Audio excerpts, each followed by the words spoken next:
ভাবি না? হ্যালো ভাই, ওই ভাবি দি রূপগঞ্জ পার্কে আরেকটা পোলার লগে দাঁড়ায় রয়েছে। ওই যে দৌড় দিছে। এই ভাই, এই কি হচ্ছে? এরা আমার ভাবি। এই মেয়ে, আপনার ভাবি মানে এটা তো আমার গার্লফ্রেন্ড। ও ভাবি, কি করে?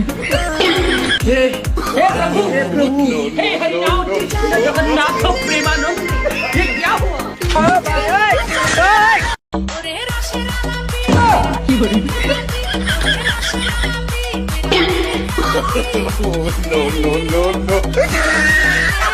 No.